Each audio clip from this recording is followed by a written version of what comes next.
penting. Mau dibiarkan begitu saja sampai di sini ditunda dengan tidak ada kepastian kapan mau diberangkatkan.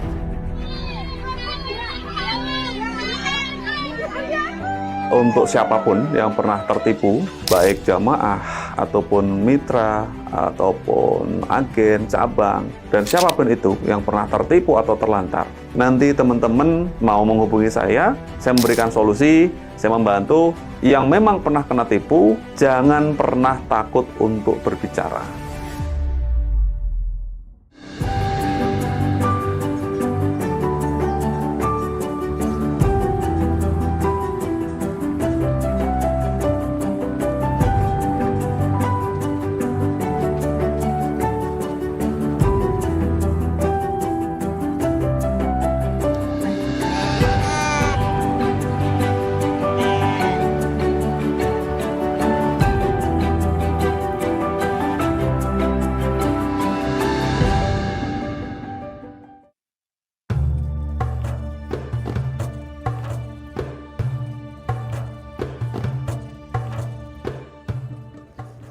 Assalamualaikum warahmatullahi wabarakatuh. Sekarang aku lagi ada di Masjid Nabawi. Buat kamu, keluarga, kerabat yang pernah atau tidak mau ketipu agen travel haji dan umroh, wajib nonton video ini. Dan jika bermanfaat, silahkan bagikan sebanyak-banyaknya. Assalamualaikum warahmatullahi wabarakatuh.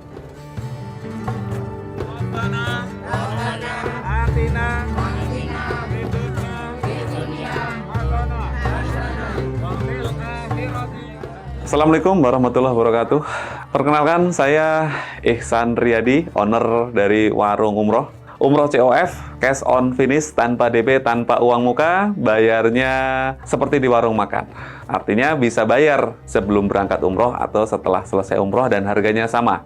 Ini bukan utang, bukan dana talangan. Hari ini kita berada di Hotel Olayan Ajiat di depan pelataran Masjidil Haram.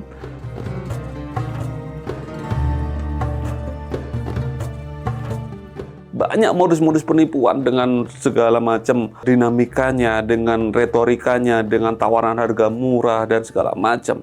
Dan ujung-ujungnya mereka pasti suruh bayar duluan. Harus bayar dulu 1 bulan, sebelumnya harus lunas. Artinya ini jamaah sangat rentan. Kalau seumpama travelnya amanah, tapi dia kena tipu travelnya ini karena mencari harga tiket yang murah dan sebagainya. Ketika dia ketipu, dia nggak bisa memberangkatkan jamaahnya. Yang rugi siapa? Tetap jamaah. Atau memang dari awal dia pengen niat menipu. Contoh dengan memberikan harga murah di bawah standar pemerintah. Pemerintah memberikan standar harga minimal sekarang kan 23 juta. Dia jual di 17 juta lah, 20 juta, atau mungkin 15 juta. Bahkan iming-iming katakanlah ini promo dan segala macam. Itu kalau menurut saya bullshit, omong kosong. Dan faktor kepercayaan, percaya penuh kepada tokoh ataupun kepada ulama ataupun kepada selebgram ataupun iklan, itu masih sangat besar. Dan masyarakat itu dianggap, oh ini di ibadah, ini kan umrah nih. Pasti orang-orang di dalam itu pasti benar semua nih. Pasti jujur-jujur semua nih. Padahal tidak seperti itu juga. Yang jujur juga banyak, yang menipu juga banyak. Disitulah saya merasa, saya harus hadir nih. Mewakafkan diri saya, bagaimana saya bisa bermanfaat untuk orang lain, khususnya untuk umat muslim ini.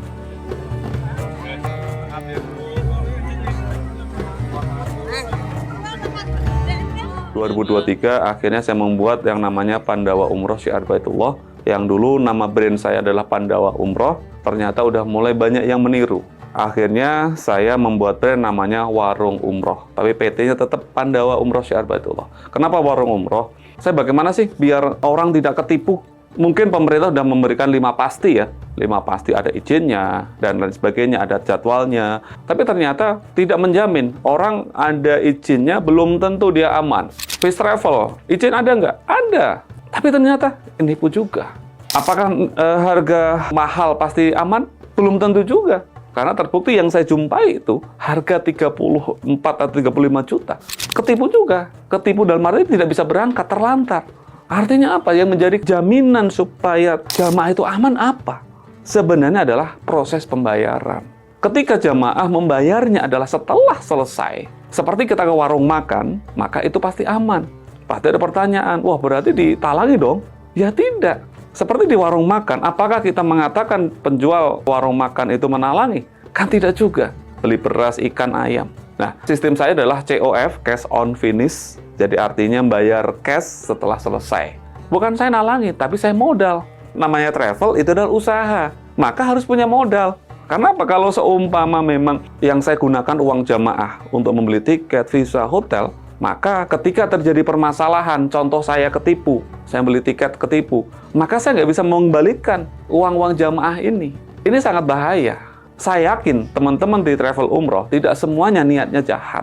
Saya yakin niatnya awalnya baik, tapi karena kena musibah. Sementara dia nggak punya modal. Kalau aturan dari pemerintah, ketika diberikan izin PPEU, dia harus punya modal. Minimal dia bisa memberangkatkan satu keberangkatan. Kalau kita mampunya memberangkatkan satu grup, modal kita, ya udah satu grup aja, nggak usah banyak-banyak. Artinya kenapa? Ketika terjadi permasalahan, kita bisa menghandle ini. Konsep itulah yang saya ingin sampaikan pada masyarakat, kepada siapapun, teman-teman travel, ataupun agen, atau siapapun yang mau usaha di umroh, memberangkatkan sesuai kemampuan.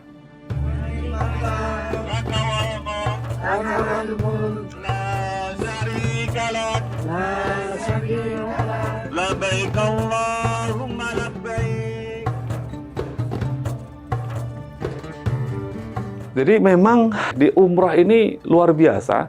Oknum-oknum kalau mau nakal, itu sangat mudah sekali. Semua dibalut dengan agama. Ketika jamaah udah membayar, nggak jadi berangkat nih, malah dikasih tahu, wah ini belum panggilan. Bapak harus bersabar, ini ujian. Padahal uangnya dipakai. Orang katakan mengumpulkan DP 5 juta, 100 orang udah 500 juta. Dan itu digunakan dipunter, nanti pikiran untuk usaha lah atau apa. Bahkan kalau yang berniat jahat, kasih harga lah di bawah. Katakanlah harganya murah, kemudian 5 free 1 atau 3 free 1, bahkan 2 free 1. Bahkan dibilang, oh ini promo ya, bayar sekarang. Dan itu bullshit gitu loh.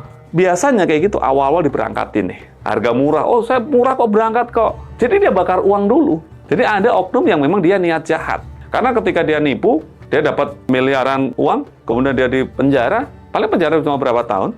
Bahkan saya sangat miris ketika kemarin ada yang ketika dia divonis, kemudian dia malah joget-joget.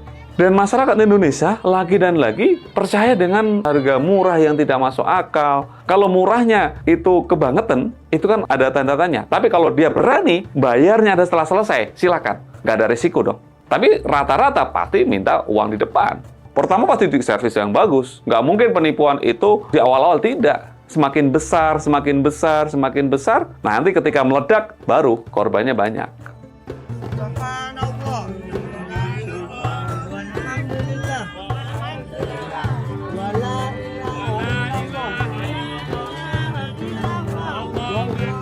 Saya nggak bisa membayangkan ketika yang tertipu itu orang-orang tidak mampu. Artinya dia memampukan dirinya, mengumpulkan uang untuk berangkat ke Tanah Suci. Malah mereka tertipu, nggak bisa berangkat. Dan saya paling marah ketika seperti itu, kemudian dibawa dengan masalah agama. Oh ini masalah panggilan, ibu belum waktunya, banyak-banyak sholat tobat supaya bisa berangkat. Mohon maaf, ini kurang ajar. Kenapa? Menggunakan agama untuk mengelabuhi. Padahal uangnya dipakai atau uangnya disalahgunakan. Akhirnya apa? Jamaah-jamaah malu dan di masyarakat akan memframing bahwasanya ketika tidak bisa berangkat, berarti dia masih banyak dosanya. Qadarullah itu saya sering dipertemukan dengan seperti itu. Bahkan ada satu jamaah yang cerita ke saya, dia bayar sekitar 40 jutaan. Dia berangkatnya pakai pesawat yang langsung dijanjikan di awal. Ketika mau berangkat, ternyata dia pakai pesawat yang transit di Malaysia. Itu jamaahnya mau komplain, malah dimarahin. Ini gara-gara kalian masih ada yang punya dosa. Seharusnya kita pakai pesawat yang langsung, kita jadinya ke sini. Sekarang jamaah sholat tobat semua. Dan jamaah ngikut sholat tobat. Jadi di framing atau dicekokin bahwasanya ini gara-gara amalan kamu nih. Akhirnya seperti ini. Padahal ini bullshit. Disengaja gitu loh. Dan lagi-lagi, jamaah nggak bisa komplain. Dia menerima saja. Banyak lagi yang sampai di sini nggak dapat hotel, nggak dapat tiket pulang. Ini baru kemarin saya dihubungi. Jamaah umroh dari Gerobokan, ada 25 orang, sampai di sini tidak dapat hotel. Kemarin saya juga sempat komunikasi dengan travelnya, bagaimana kok bisa terjadi? Katanya uangnya diserahkan kepada Muthaif yang ngurusin hotel di sini. Terlepas saya tidak tahu apakah benar si travelnya ketipu sama orang yang menguruskan hotelnya, atau memang ada yang lain, saya kurang tahu. Tapi lagi-lagi yang menjadi korban adalah jamaahnya. Hotelnya tidak ada, makan tidak ada. Bahkan tiket pulang pun belum ada. Kan seharusnya ketika kita menginput Siskop Patuh, itu kan harus ada tiket pulang pergi, ada hotelnya. Nah, ternyata bookingan itu adalah bookingan fiktif. Makanya masyarakat memang harus lebih hati-hati lagi dan hati-hati lagi. Karena kalau udah sampai di sini repot. Jadi jangan asal yang penting berangkat, jangan juga.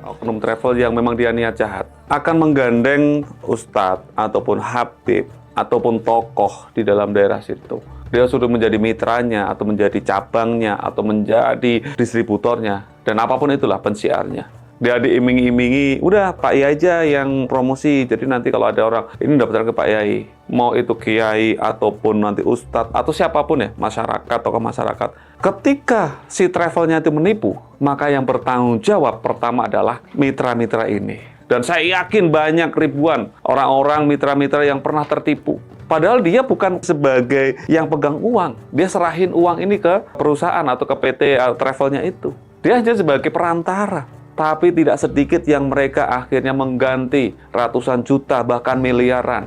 Makanya kadang mitra-mitra ini juga terpengaruh. Iming-imingnya pasti luar biasa, dikasih fee-nya besar. Bahkan mereka diiming-iming diberangkat duluan. Dan disitulah modusnya. Dan akhirnya apa? Banyak yang akhirnya menjadi korban. Ketika dia memang sebagai public figure di daerahnya, maka mau tidak mau dia pasti akan mengganti kepada jamaahnya. Karena kadang untuk meyakinkan, mitra cabang ini meyakinkan kepada jamaah-jamaahnya, pasti mengatakan, oh ini aman loh, oh ini pokoknya saya bertanggung jawab, bla bla bla bla. Sehingga jamaah akan percaya. Jadi ini sebenarnya korban dua-duanya. Yang mengambil keuntungan siapa? Ya oknum travel yang tidak bertanggung jawab tadi. Tapi kadang jamaah itu nggak berani ngomong. Pasti dia akan dinasehatin, akan di-framing. Ini adalah panggilan Allah, ya harus bersabar. Di satu sisi, di masyarakat pada umumnya, ketika ada kejadian seperti itu, kadang kita hakimi bahwasanya, wah ini berarti uangmu tidak halal nih. Wah ini karena dosamu ini. Padahal ini dia kena musibah. Seharusnya kan ini kena musibah kita harus bersimpati ya, membantu mencarikan solusi. Bahkan mereka berangkat dari daerahnya ke Jakarta, sampai di Jakarta, dia nggak bisa berangkat, dia pura-pura di Jakarta 1 minggu, 10 hari, bahkan jalan-jalan di daerah Jakarta. Nanti pulang, seakan-akan dia pulang umroh. Padahal dia cuma sampai di Jakarta saja, dan itu nggak berani ngomong. Karena apa? Takut dihakimi. Oh ya ini gara-gara kamu. Ayo teman-teman semua atau masyarakat siapapun, berani ngomong, laporkan. Kalau semua orang yang ketipu, dia nggak berani speak up, maka penipu-penipu ini, oknum-oknum yang nakal ini, dia akan senyum-senyum, akan tumbuh subur. Dan lagi akan terjadi namanya penipuan. Karena apa? Masyarakat nggak berani ngomong.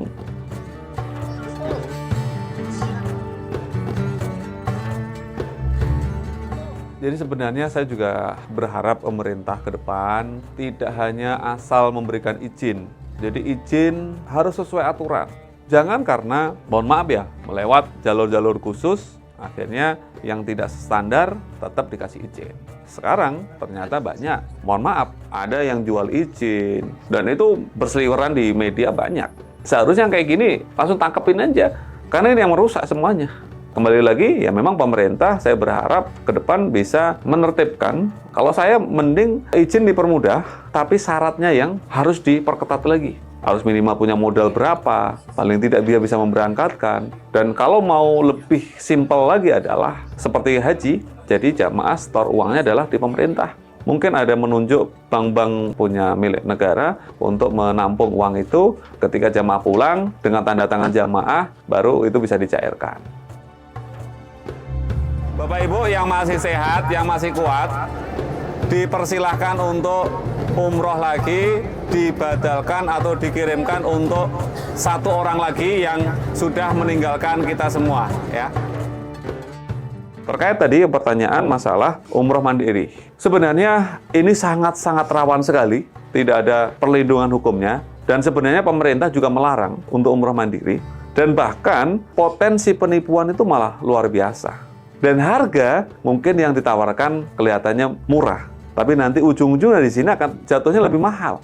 ketika memang dia nggak tahu situasi sini, apalagi baru pertama datang ke sini, kemudian mandiri, waduh luar biasa. Jadi nanti bukannya ibadah, tapi ngurusin bagaimana masak lah, bagaimana ini. Biaya bisa lebih mahal. Kita bisa hitung, tiket pesawat tuh sekarang itu kalau pulang pergi, itu yang normalnya adalah 12 sampai 16 juta. Kemudian untuk visa sekitar 2,5. Belum nanti untuk hotel, untuk makan di sini. Jadi makanya pemerintah membuat harga standar itu 23 juta.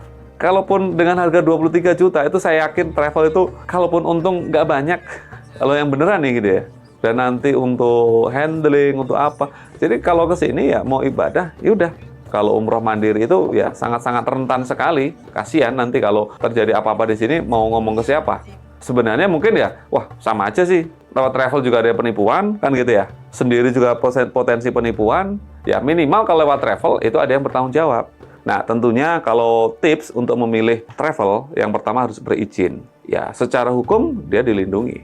Yang kedua adalah tanggalnya jelas, tiketnya ada, visanya ada, dan kantornya juga ada. Ini semua kalau mau lebih aman lagi adalah cara membayarnya. Mau harga murah, harga mahal, ada izin, ada kantor ataupun tidak. Kalau bayarnya di belakang pasti aman. Atau bayarnya adalah ketika sudah barang-barang udah ada semua. Oh, bagaimana kita bisa mengecek tiket itu asli atau tidak? Hotel itu benar atau tidak? Kan kadang masyarakat juga nggak ngerti. Karena terbukti 25 orang yang sekarang ini lagi di Madinah yang terlantar, itu kan juga tiketnya ada, hotelnya ada, tapi kan fiktif. Nah makanya yang paling aman sebenarnya adalah ketika memang udah selesai. Itu udah nggak ada yang lebih aman lagi dibanding itu, kan gitu. Makasih banyak ya, makasih ya Allah. Makasih sudah membimbing kita ya Allah. Jangan dulu. Satu lagi Bu.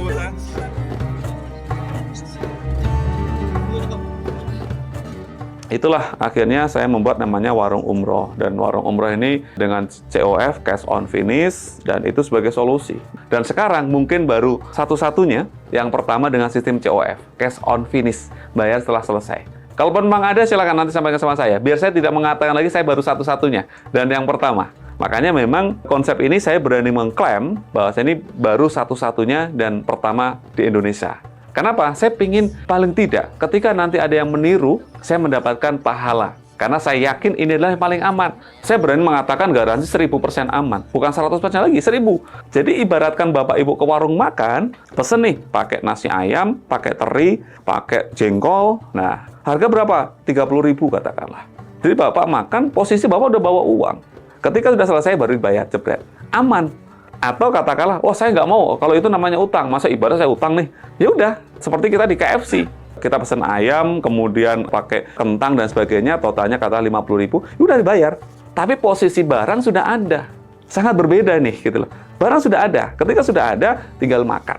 Bukan jauh-jauh hari, artinya saya mau datang ke warung makan nih. Saya diminta dulu nih, DP dulu ya. Saya pesan pakai ayam, pakai ikan, pakai jengkol, 30.000. Ya udah, DP dulu 5.000. Nah, nanti 1 bulan sebelum dilunasi dulu ya, 30.000. Nah, nanti saya carikan beras, saya carikan ikan, ayam, kemudian saya masak, nanti baru datang. Iya, kalau pas amanah. Tapi ternyata yang saya belikan tadi, ikannya digondol kucing. Sementara saya nggak punya uang untuk membeli itu. Akhirnya ketika datang, kan nggak bisa disajikan. Nah, kalau mau aman sebenarnya, ya udah bayarnya adalah setelah selesai. Atau kalau mau nggak mau itu dianggap ibadah ke utang, ya udah sebelum berangkat, tapi tiket, visa, hotel udah siap semua, baru dibayar, pasti aman.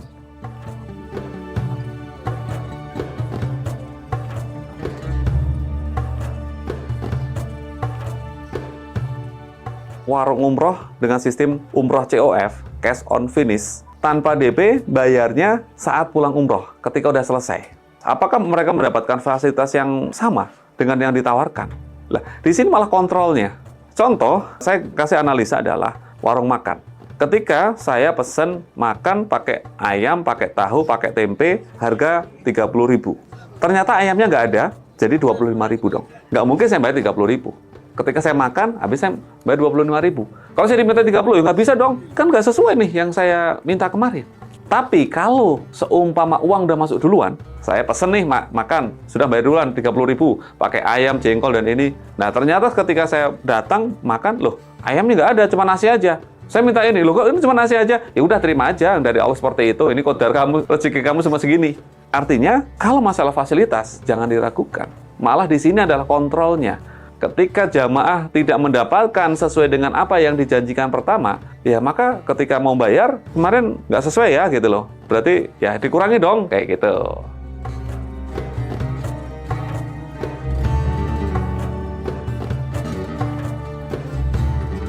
Alhamdulillah saya di 2024 ini saya tergabung di Ampuri ya. Ketika saya izin PPU saya keluar dan saya tergabung di Ampuri, dan sempat beberapa kali saya dengan teman di Ampuri ya saya sampaikan konsepnya seperti ini ya, teman-teman banyak menyambut baik.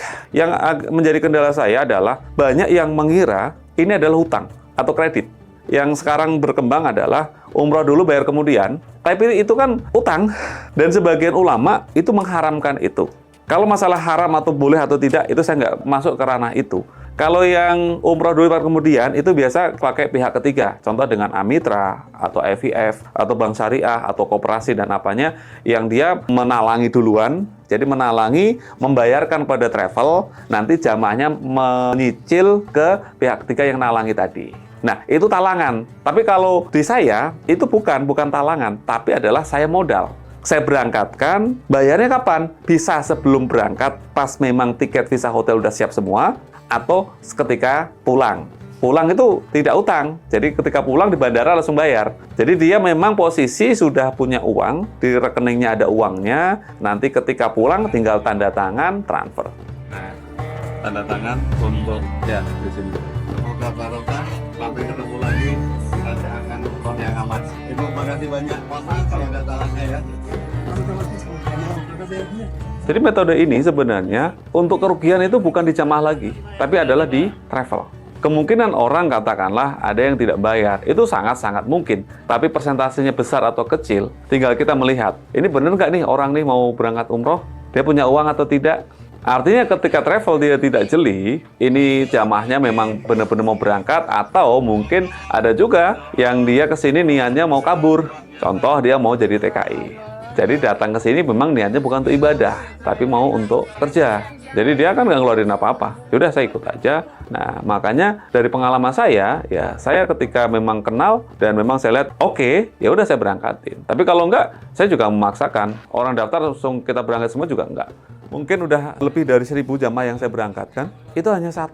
Dan itu pun karena ada sedikit miss. Dia ngomong sama saya, Pak Ustadz saya nggak jadi berangkat, tapi saya bertanggung jawab, saya akan bayar tiket ataupun visa yang sudah dibelikan. Artinya relatif saya tidak rugi. Saya tertipu itu malah, saya sebagai travel ya, malah sama mitra atau pencabang. Jadi jamaah-jamaah setor uangnya ke mitra, nah mitra ini ternyata uangnya nggak disetorin, digunakan untuk yang lain. Makanya di warung umroh saya bilang, jamaah tidak boleh menyerahkan uang Rp1 pun ke mitra, cabang, atau siapapun. Harus ada di rekening jamaah, dan nanti ketika memang udah mau dibayarkan, ya langsung ke rekening warung umroh. Jadi tidak lewat orang lagi. Jadi ketika lewat orang, ya namanya manusia, kadang dipakai untuk ini itu. Intinya, saya pingin travel umroh ini tidak menipu jamaah, dan jamaah jangan sampai menipu pada travel. Saya sebagai warung umroh juga sama. Saya nggak mau merugikan orang lain jangan sampai merugikan kita. Nah, makanya sekarang ya saya akan memberikan syarat dan ketentuan tentunya supaya sama-sama aman. Tapi alhamdulillah sampai detik sekarang tetap aman-aman saja. Seperti itu. Tetap semangat. Siapa kita? Siapa kita? Warung umroh. Oke. Warung umroh.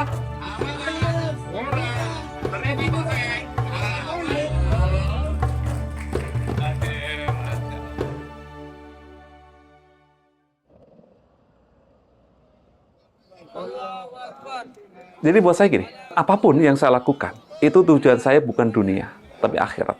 Karena apa? Orang yang tujuan adalah keberhasilan, kesuksesan dunia akhirat. Dunia berhasil, tapi akhirat tidak, buat apa? Saya masuk ke dunia umroh bukan semata-mata bisnis, tapi bagaimana saya bisa bermanfaat untuk orang lain. Saya malu sebagai orang muslim, masih sering terjadi banyaknya kasus penipuan umroh, padahal orang mau ibadah masih ketipu.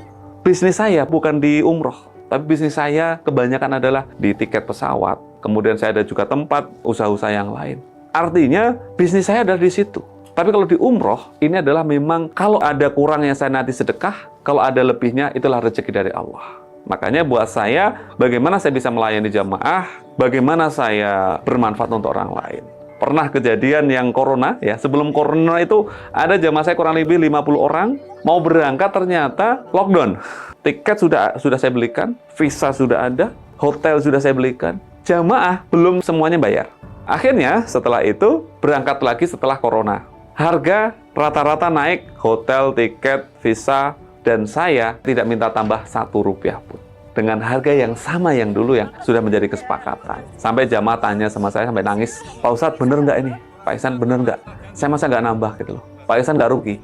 Saya katakan, saya nggak pernah rugi. Karena kalau ada kurang, itu berarti saya sedekah. Saya tetap untung. Kalau ada untungnya, berarti itu rezeki saya.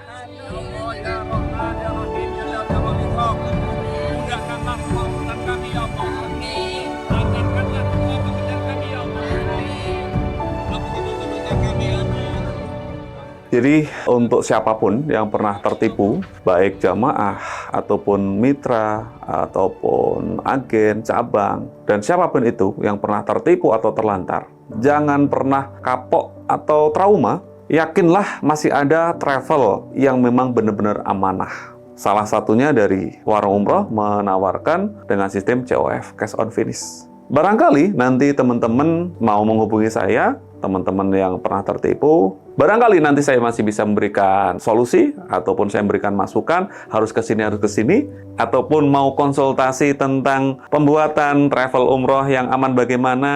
Insya Allah saya akan mengajarkan, memberikan tips-tipsnya, baik Bapak Ibu sebagai mitra, cabang, ataupun agen, bahkan travel, ataupun jamaah, bagaimana memilih travel yang aman. Insya Allah saya nggak akan pelit ilmu. Silakan menghubungi nomor saya, 0851 8320 0846. Itu langsung ke WA saya.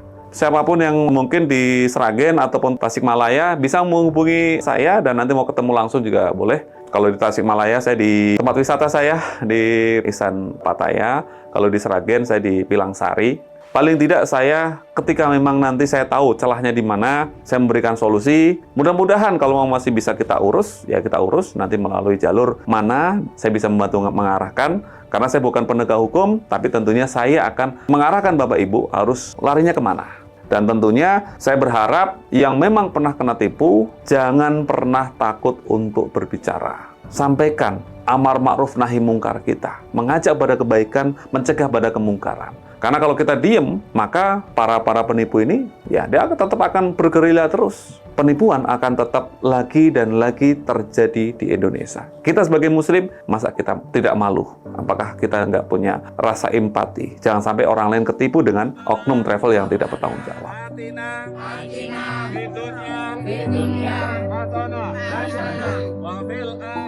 Saya mempunyai impian bahwasanya tidak ada lagi masyarakat Indonesia yang tertipu dengan umroh ataupun haji.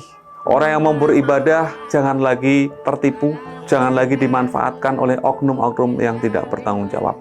Maka mari saya ajak kepada siapapun yang melihat video ini, ayo kita syiarkan umroh yang aman. Kita ajak masyarakat kita kalau memang umroh ataupun haji, cari yang aman. Dan saya juga ke depan pengen mengajak pengacara yang memang punya peduli di sini. Ayo kita amal jariah di sini. Nanti kita bikin kayak pengaduan atau layanan bantuan hukum lah kepada orang-orang yang tertipu. Karena gini, masyarakat juga kalau mau lapor polisi pun harus pakai pengacara, harus bayar berapa dan sebagainya ya. Udah jatuh ketimpa tangga lagi gitu loh. Makanya ya mudah-mudahan nanti siapapun pengacara dan siapapun yang punya keahlian atau punya kemampuan di bidang bantuan hukum, ayo kita bikin layanan bantuan hukum untuk masyarakat yang tertipu umroh. Jadi paling tidak kita bisa mendampingi mereka secara gratis seperti itu.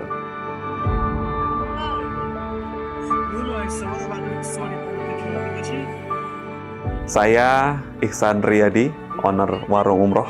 Umroh COF, Cash on Finish, tanpa DP, tanpa uang muka. Bayarnya seperti di warung makan.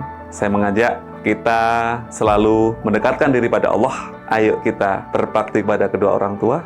Dan ayo kita bermanfaat untuk orang lain. Maka Allah pasti akan memberikan kebarokahan, keberhasilan, kesuksesan dunia dan akhirat. Terima kasih, saya Iksan Riyadi. Salam sukses dunia akhirat. Assalamualaikum warahmatullahi wabarakatuh.